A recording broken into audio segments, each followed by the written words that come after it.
اعوذ باللہ من الشیطان الرجیم بسم اللہ الرحمن الرحیم قل لا اجد فيما اوحی الی محرما على طاعم یطعمه الا ان يكون میتة او دما مسفوحا او لحم خنزیر فإنه رجس او فسقا اہل لغیر اللہ به فمن اضطر غیر باغ ولا عاد فإن ربك غفور رحیم وعلى الذين هادوا حرمنا كل ذي ظفر ومن البقر والغنم حرمنا عليهم شهومهما إلا ما حملت ظهورهما أو الحوايا أو ما اختلط بعظم ذلك جزيناهم ببغيهم وإنا لصادقون فإن كذبوك فقل ربكم ذو رحمة واسعة ولا يرد بأسه عن القوم المجرمين سيقول الذين أشركوا لو شاء الله ما أشركنا ولا آباؤنا ولا حرمنا من شيء كذلك كذب الذين من قبلهم حتى ذاقوا بأسنا قل هل عندكم من علم فتخرجوه لنا إن تتبعون إلا الظن وإن أنتم إلا تخرصون قل فلله الحجة البالغة فلو شاء لهداكم أجمعين قل هلم شهداءكم الذين يشهدون أن الله حرم هذا فإن شهدوا فلا تشهد معهم ولا تتبع أهواء الذين كذبوا بآياتنا والذين لا يؤمنون بالآخرة وهم بربهم يعدلون۔ آپ کہہ دیجئے میں نہیں پاتا اس میں جو کچھ وحی کیا گیا میری طرف حرام کھانے والے پر اس کے کھانے میں، مگر یہ کہ ہو مردار یا بہنے والا خون یا خنزیر کا گوشت، پس بے شک وہ ناپاک ہے، یا ایسا ذبیحہ جو غیر اللہ کے نام پر کیا گیا۔ پس جو شخص بے چین اور بے قرار ہو جائے بھوک کی وجہ سے اور حد سے تجاوز کرنے والا نہ ہو، پس بے شک آپ کے رب بخشنے والے رحم کرنے والے۔ ان یہودیوں پر حرام کیا ہم نے ہر ناخن والا، اور گائے اور بکری میں سے حرام کی ہم نے ان پر ان دونوں کی چربی، مگر وہ جو ان کی پشت کے ساتھ لگی ہے یا انتڑیوں کے ساتھ یا ہڈیوں کے ساتھ ملی ہوئی ہے، یہ ہم نے انہیں سزا دی ان کی شرارت کی وجہ سے، بے شک ہم سچ بولنے والے۔ اگر وہ آپ کو جھٹلائیں تو آپ کہہ دیجئے تمہارا رب وسیع رحمت والا ہے اور نہیں ٹلے گا اس کا عذاب مجرم لوگوں سے۔ ان قریب کہیں گے وہ مشرک لوگ، اگر اللہ چاہتے تو ہم شرک نہ کرتے اور نہ ہمارے آباء و اجداد اور نہ ہم کسی چیز کو حرام ٹھہراتے۔ ایسے ہی جھٹلایا ان لوگوں نے جو ان سے پہلے ہوئے، یہاں تک کہ چکھا انہوں نے ہمارے عذاب۔ آپ کہہ دیجئے کیا تمہارے پاس علم ہے تو اس کو ظاہر کرو ہمارے سامنے، نہیں ہو تم اتباع کرتے مگر گمان کی، اور نہیں ہو تم مگر اٹکلیں لگاتے۔ آپ کہہ دیجئے اللہ ہی کے دیے ہے حجت بالغہ کامل حجت، پس اگر وہ چاہتا تو تم سب کو ہدایت دے دیتا۔ آپ کہہ دیجئے بلاؤ تم اپنے گواہوں کو، جن الذین یشہدون ان اللہ حرم ھذا، جو اس بات کی گواہی دیں کہ بے شک اللہ تعالیٰ نے اس کو حرام کیا ہے۔ بس اگر وہ گواہی دیں تو آپ ان کی گواہی کے ساتھ شریک نہ ہوں، اور نہ ہی اتباع کریں ان لوگوں کی خواہشات کی جنہوں نے جھٹلایا ہماری آیتوں کو، وہ لوگ جو ایمان نہیں رکھتے آخرت پر اور وہ اپنے رب کے برابر اوروں کو شریک ٹھہراتے ہیں۔ گزشتہ آیات میں اللہ پاک نے جانوروں میں سے بھیڑ، بکری، دمبا اور نر مادہ گائے، اونٹ، ان کی نر مادہ اللہ نے ان کے حلال ہونے کا ذکر فرمایا تھا کہ اللہ پاک نے انہیں حلال کیا ہے۔ آج کی آیتوں میں اس بات کو ذکر کیا جا رہا ہے کہ یہ جن کا ذکر پہلے ہوا ان میں سے کوئی چیز بھی حرام نہیں اللہ نے کی، لیکن ان میں سے جانوروں میں سے جو بہنے والا خون ہے، جب ذبح کرتے ہیں تو جو خون نکلتا ہے اللہ نے اس کو حرام کر دیا،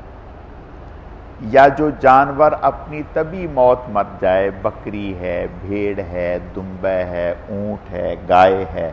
اپنی طبی موت مر جائے تو اللہ نے اس کو حرام کر دیا۔ اگر ذبح ہو جائے، بعض دفعہ ایسا ہوتا ہے کہ ایک جانور اس کو کوئی حادثہ پیش آ گیا، اب وہ مرنے کے قریب ہے لیکن ابھی مرا نہیں، زندہ ہے، اور اس کو ذبح کر لیا تو اس کا کھانا صحیح ہے، لیکن اگر اس کی موت واقع ہو گئی، طبی موت واقع ہو گئی تو پھر وہ مردار ہے، اس کا کھانا جائز نہیں ہے۔ خنزیر کا گوشت بھی حرام ہے، اس کی ہڈیاں بھی حرام ہیں، اس کے کھال بھی حرام ہے، اس کے بال بھی حرام ہے، کسی بھی طرح سے اس سے نفع حاصل کرنا جائز نہیں ہے۔ اسی طرح سے ایسا جانور جسے اللہ نے حلال قرار دیے ہے، جیسے گائے ہے، بکری ہے، دمبے ہے، بھیڑ ہے، نر مادہ اونٹ ہے، اگر انہیں غیر اللہ کے نام پر ذبح کیا گیا، یعنی فی ذاتی ہی اللہ نے انہیں حلال کیے ہے، لیکن اگر کسی نے کسی بت کے نام پر ذبح کر دیا یا غیر اللہ کے نام پر ذبح کر دیا تو اب یہ حلال بھی حرام ہو جائے گا۔ بالکل اسی طرح سے کہ کسی شخص نے جان بوجھ کر اس سے کہا گیا کہ بھی تم بسم اللہ پڑھو اس پر، وہ کہتا میں نہیں پڑھتا بسم اللہ سے کوئی حلال ہونا ہے، حلال تو ہوگا خون بہنے سے، اور جب میں ذبح کروں گا خون بہہ جائے گا تو حلال ہو جائے گا، یعنی قصداً جان بوجھ کر اس نے بسم اللہ نہیں پڑھی، تو اب یہ جانور فی ذاتی ہی اللہ نے اس کو حلال کیا تھا لیکن بسم اللہ نہ پڑھنے کی وجہ سے حرام قرار پا گیا۔ تو اسی طرح ایسا جانور جو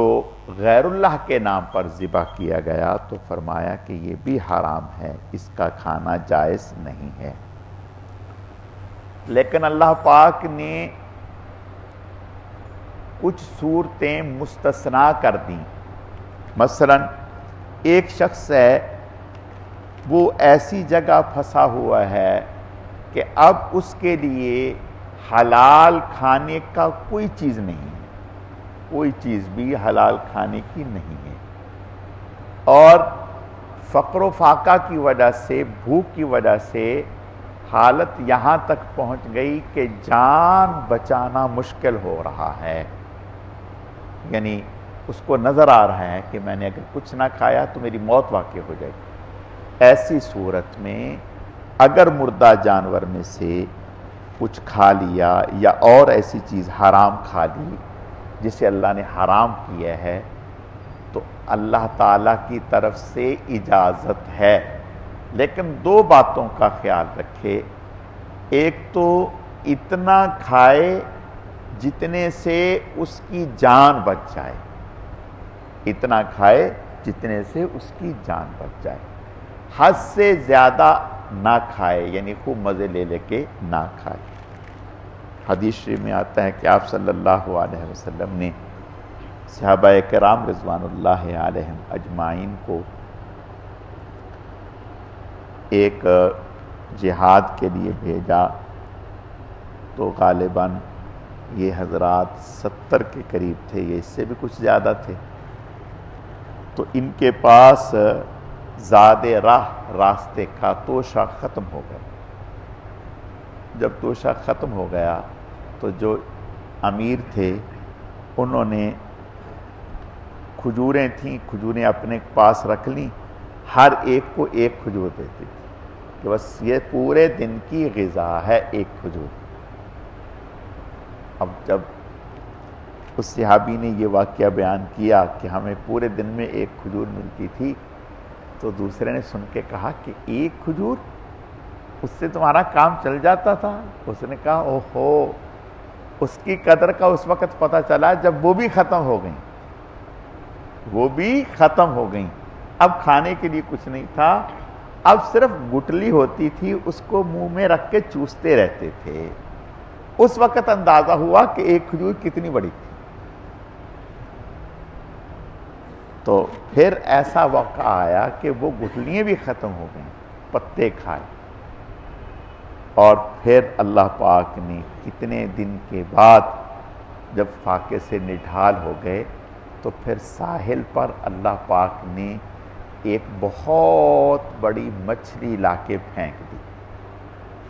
بہت بڑی مچھلی لا کر کے پھینک دی۔ اس مچھلی سے پھر یہ صحابہ کرام کھاتے رہے، اور حدیث شریف میں آتا ہے کہ بخاری شریف میں بھی یہ واقعہ موجود ہے،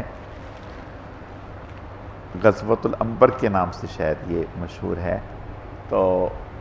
وہ مچھلی اتنی بڑی تھی کہ اس مچھلی کی جو آنکھ کی جگہ ہے، آنکھ کی جگہ، اس میں 18 لوگ بیٹھ جاتے تھے۔ یعنی وہ مچھلی اتنی بڑی تھی کہ آنکھ کی جگہ آنکھ نکال کر اس کی جگہ جو خالی ہوئی تو اس میں 18 لوگ بیٹھ جاتے تھے۔ یہ تو صحابہ کرام کا حوصلہ تھا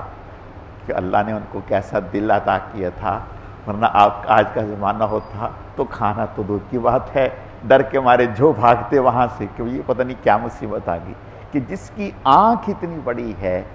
یہ جو پسلی کی ہڈی ہے، پسلی کی ہڈی تھوڑی ٹیڑھی ہوتی ہے، تو جب اس کو انہوں نے یوں کھڑا کیا، زمین پر رکھا، تو یہ اتنی زمین سے اونچی ہو گئی تھی کہ اونٹ کے اوپر بیٹھ کے اس کے نیچے سے گزر جاتے تھے۔ اور خیر کھاتے رہے۔ پھر حضور صلی اللہ علیہ وسلم کچھ گوشت انہوں نے ساتھ لے لیا، اور جب مدینہ آئے تو آپ صلی اللہ علیہ وسلم سے ذکر کیا کہ یا رسول اللہ، ہمارے ساتھ تو اس طرح کا واقعہ پیش آیا، ایسی نوبت آ گئی، اب وہ اس طرح سے ساحل پر آ گئی تو ہم نے اس میں سے کھایا، تو اب ہمیں نہیں پتا کہ وہ کیا تھا، یعنی ہمارے لیے کھانا اس کا حلال تھا یا نہیں تھا۔ آپ نے ارشاد فرمایا یہ تو اللہ نے آپ کی مہمانی کی ہے، اور پھر فرمایا اچھا یہ بتاؤ اس کے گوشت میں سے کچھ ہے تمہارے پاس بچا ہوا؟ کہا جی یا رسول اللہ۔ فرمایا وہ ہمیں بھی دو، ہم بھی کھاتے ہیں۔ تو اللہ پاک فرماتے ہیں کہ ایسے حالات میں فَمَنِ اسْتُرَّ غَيْرَ بَاغٍ وَلَا عَادٍ، اگر کوئی بھوک کی وجہ سے بے چین اور بے قرار ہو جائے، مرنے کے قریب ہو جائے، جان بچانا مشکل ہو جائے، تو پھر ایسی چیزیں جو اللہ نے حرام کی ہیں، جن کا کھانا حلال نہیں ہے، انہیں اتنی مقدار میں کہ جس سے جان بچ جائے، کھا لینے سے گناہ نہیں ہوگا۔ اللہ تعالیٰ بخشنے والے مہربان ہیں۔ یعنی اگرچہ اللہ نے حرام کیے ہے، ناجائز کیے ہے، لیکن ایسی مجبوری کی حالت میں اگر وہ اتنی مقدار میں کھا لیں گے تو ان پر گناہ نہیں ہے، اللہ تعالیٰ بخشنے والے ہیں، اللہ نے یہ ان کے لیے رعایت کر دی۔ آگے فرمایا، اللہ پاک فرماتے ہیں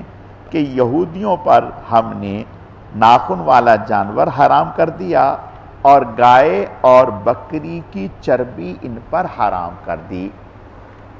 تو فرمایا کہ یہ لیکن اس میں سے جو پشت کی ہڈی کے ساتھ لگی ہوئی ہو، یا انتڑیوں کے ساتھ لگی ہوئی ہو، یا گوشت کے ساتھ لگی ہوئی ہو، فرمایا یہ تو جائز ہے، اس کے علاوہ چربی سے نفع حاصل کرنا جائز نہیں۔ فرمایا یہ ہم نے ان کی سرکشی کی وجہ سے، شرارتوں کی وجہ سے سزا کے طور پر ان کے لیے یہ ایسا کیا۔ اور حضور علیہ الصلوۃ والتسلیم سے فرمایا گیا کہ اگر آپ کو جھٹلائیں تو آپ پرواہ نہ کریں، آپ کے رب رحمت والے ہیں، وسعت والے ہیں۔ اللہ پاک کا ایک نظام ہے کہ اللہ تعالیٰ فوری طور پر مجرموں کو سزا نہیں دیتے، دنیا میں ڈھیل دے دیتے ہیں۔ دیکھیں اگر ہر گناہ پر فوری پکڑ ہو جاتی، مثلا ایک آدمی نے کوئی گناہ کیا یا بد نظری کی، اب بد نظری سے ایک آنکھ جاتی رہی، تو اب تو ہر آدمی ڈر کے مارے کوئی بھی نہیں کرے گا، اب آزمائش تو نہ رہی۔ آزمائش تو یہی ہے کہ اللہ نے ڈھیل دی ہوئی ہے، بتا دیا کہ بھئی یہ گناہ ہے، یہ وبال ہے، اس پر سزا ملے گی، لیکن دنیا میں اللہ نے کھلا چھوڑ دیا۔ بعض گناہ ایسے ہیں کہ اللہ تعالیٰ دنیا میں اس کی سزا دے دیتے ہیں، جیسا کہ حدیث شریف میں آتا ہے کہ ماں باپ کی نافرمانی، ماں باپ کی توہین،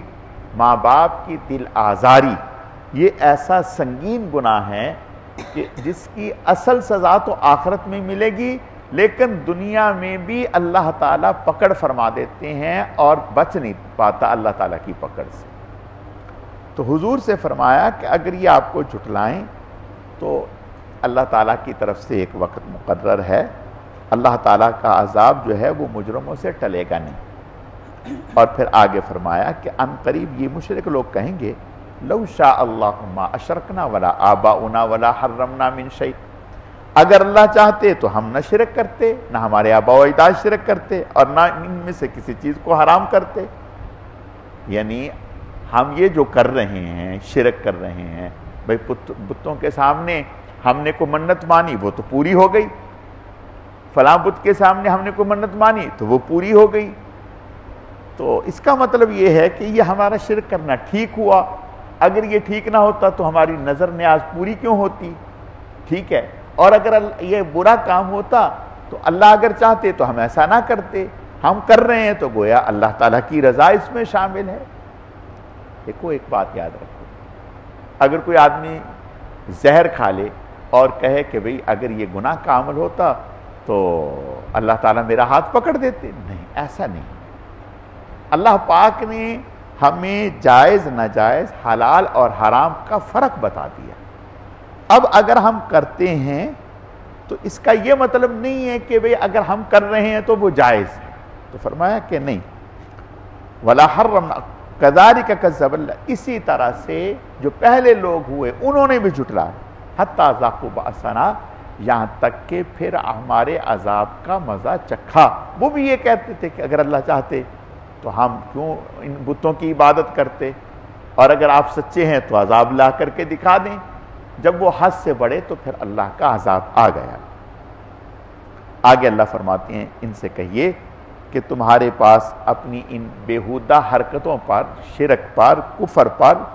اگر کوئی تمہارے پاس دلائل ہیں تو وہ ہمارے سامنے ظاہر کرو، سوائے تم اپنے اٹکل پچھوؤں کے اور کچھ بھی نہیں ہے۔ پھر آپ اللہ فرماتے ہیں ان سے کہیں کہ تم گواہ لاؤ جو اس بات کی گواہی دیں کہ اللہ نے ان جانوروں کو جنہیں تم کہتے ہو حرام کیا ہے۔ نہیں، ایسا نہیں۔ فرمایا کہ اگر یہ گواہ لے بھی آئیں کوئی جھوٹ موٹ گھڑ کے تو آپ ان کے ساتھ شریک نہ ہوں۔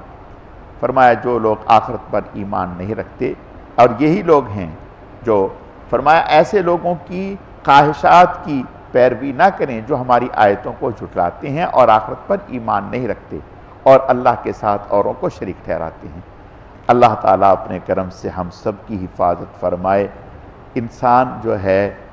اللہ تعالیٰ کی رحمت سے بچتا ہے، اپنی عقل سے نہیں بچتا۔ اللہ پاک اپنے کرم سے ہمیں ہر گناہ سے اور بہکنے بھٹکنے سے ہماری حفاظت فرمائے۔ الحمدللہ رب العالمین والعاقبۃ والصلاة والسلام علی سید المرسلین اللہم صلی علی محمد النبی الامی وعلی آلہ واصحابہ